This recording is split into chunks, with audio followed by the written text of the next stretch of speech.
Hi guys, welcome to Visho info. பருப்பு உருண்டை குழம்பு எப்படி செய்கிறதுன்னு பார்க்கலாங்க. வீடியோக்குள்ளே போகிறதுக்கு முன்னாடி நீங்கள் இன்னும் நம்ம சேனலை சப்ஸ்கிரைப் பண்ணுங்கள். அப்படியே பக்கத்தில் இருக்கிற பெல் ஐக்கானை கிளிக் பண்ணுங்கள். அப்போ தான் நான் போஸ்ட் பண்ணுற வீடியோ எல்லாத்தையும் நீ உடனே பார்க்கலாம். வீடியோக்குள்ளே போகலாங்க. பருப்பு உருண்டை குழம்பு செய்ய போகிறோங்க. 1/2 கப்பு துவரம்பருப்பு, 1/2 கப்பு கடலைப்பருப்பு 1 மணி நேரம் ஊற வச்சு இப்போ தண்ணியெல்லாம் எடுத்து வச்சுருக்கேங்க. இப்போ அரைச்சிடலாங்க. இந்த ரெசிபிக்கு தேவையான உப்பு, இந்த ரெசிபிக்கு தேவையான காரம், 3 பல் பூண்டு, 1/2 இன்ச் இஞ்சி, 1/2 டீஸ்பூன் சீரகம். இப்போ இதையெல்லாம் ரொம்ப தண்ணி சேர்க்காமல் கோர்ஸாக வடை மாவு அரைக்கிற மாதிரி அரைச்சிக்கலாங்க. பருப்பு உருண்டை குழம்பு செய்கிறதுக்கு அந்த பருப்பு உருண்டைக்கான மாவு ரெடி பண்ணி அரைச்சி வச்சாச்சுங்க.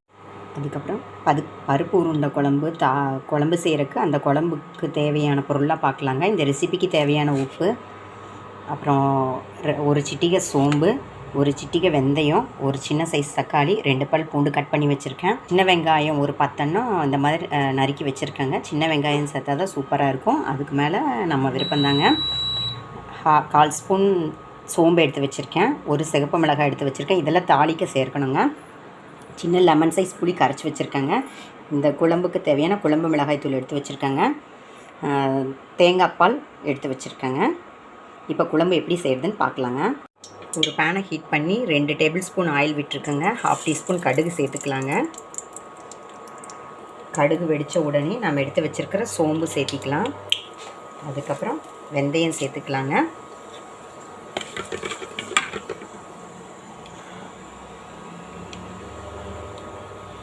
இது 1 நிமிஷம் நல்லா எண்ணெயில் கலர் சேஞ்ச் ஆகட்டுங்க.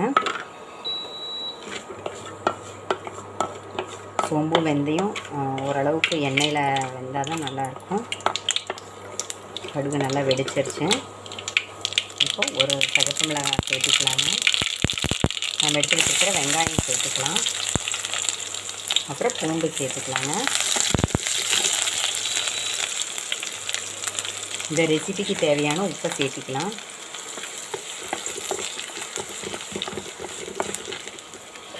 அப்புறம் நம்ம எடுத்து வச்சுருக்கிற தக்காளியை சேர்த்துக்கலாங்க. இதெல்லாம் நல்லா வதங்கட்டுங்க 1 நிமிஷம். உப்பு சேர்த்துருக்கிறனால சீக்கிரமாக வதங்கிடுங்க.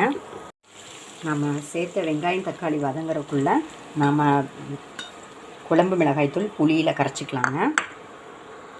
கரைச்சி வச்சிட்டோம்னா அந்த குழம்புக்கு தாளிச்சிருக்கோம் பார்த்திங்களா, அதில் டக்குன்னு ஊற்றிடலாங்க. வெங்காயம் தக்காளி ஓரளவுக்கு வதக்கியாச்சுங்க. இப்போ நம்ம புளி தண்ணியில் குழம்பு மிளகாய் தூள் எடுத்து வச்சுருக்கோம். அதை இப்போ இதை சேர்த்து கொஞ்சம் நேரம் பொரிக்கட்டுங்க. அப்போ தான் நம்மளோட குழம்பு டேஸ்ட்டு சரியாக இருக்கும். பருப்பு உருண்டையில் உப்பு சேர்த்துருக்கோம். அப்போ இந்த குழம்புக்காக உப்பு சேர்த்துருக்கோம். அதனால் பார்த்து உப்பு சேர்த்துக்கோங்க. இப்போ இது நல்லா ஒரு கொதிக்கட்டுங்க. குழம்பு மிளகாய் புளி தண்ணியோட நம்மளோட பருப்பு உருண்டை குழம்பு நல்லா கொதிச்சிருச்சுங்க. இப்போ நாம் எடுத்து வச்சுருக்கிற உருண்டைகளை மெதுவாக ஒவ்வொன்றா சேர்த்துக்கலாங்க. பருப்பு உருண்டை பாருங்கள், இந்த குழம்புக்கு அரைச்ச மாவை இந்த மாதிரி உருண்டையை எடுத்து வச்சுருக்கேங்க. ரொம்ப போட்டு அமுத்தாமல் ஸ்மூத்தாக ரவுண்ட் பண்ணிக்கலாங்க. இப்போ இதை குழம்புல சேர்த்துலாங்க. பாருங்கள், இப்போ ஒவ்வொன்றா குழம்புல சேர்த்து நம்ம கொதிக்க வச்சிடலாங்க. மெதுவாக போடணுங்க, அவசரப்பட்டு திருப்பி விடக்கூடாது. இப்போ ஒவ்வொன்றா மெதுவாக சேர்த்திக்கலாம். இது ஒரு 5 நிமிஷம் நல்லா வெந்ததுக்கப்புறம் தான் இது திருப்பி விடணும். அவசரப்பட்டு திருப்பி விட்டுறாதீங்க, எல்லாம் உடஞ்சி கரைஞ்சி போயிடும். இப்போ இதோட நல்லா வேகட்டுங்க. மீடியம் ஃப்ளேம்லேயே வச்சு இந்த உருண்டைகளை சேர்த்துக்கலாங்க.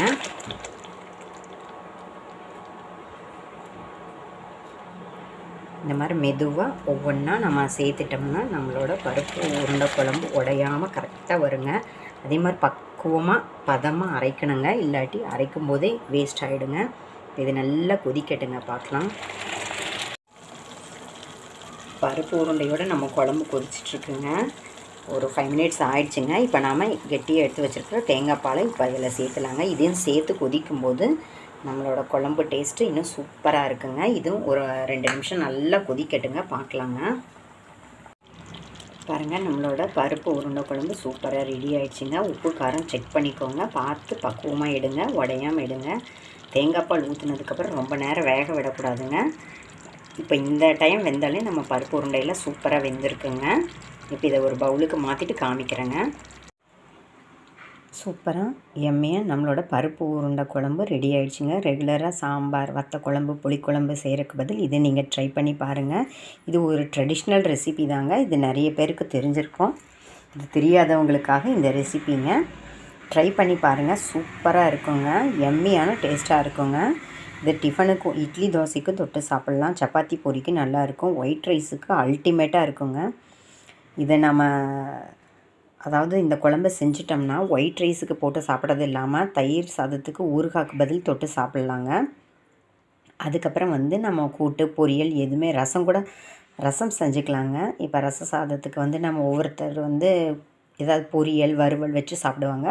அதுக்கு பதில் இந்த பருப்பு உருண்டை குழம்பு செஞ்சிட்டோம்னா சாதத்துக்கு பிசைஞ்சு சாப்பிட்றது இல்லாமல் ரசம் சாதத்துக்கும் தொட்டு சாப்பிட்லாங்க. தயிர் சாதத்துக்கும் சூப்பராக இருக்குங்க. சத்தான சுவையான பருப்பு உருண்டை குழம்பு ஈஸியாக ரெடி பண்ணிடலாங்க. ஃபஸ்ட்டே இதுக்கு தேவையானதெல்லாம் ரெடி பண்ணிட்டோம்னா ரொம்ப சுலபமாக பண்ணிடலாங்க. அப்புறம் இந்த பருப்பு உருண்டையில் நான் பாதி கடலைப்பருப்பு பாதி துவரம்பருப்பு சேர்த்துருக்கேன். நீங்கள் முழுக்க கடலைப்பருப்பில் வேணாலும் செஞ்சுக்கலாங்க. ஒவ்வொன்றும் ஒவ்வொரு டேஸ்ட்டாக இருக்குங்க. ரெண்டும் சேர்த்து செஞ்சோம்னா சாஃப்டாக.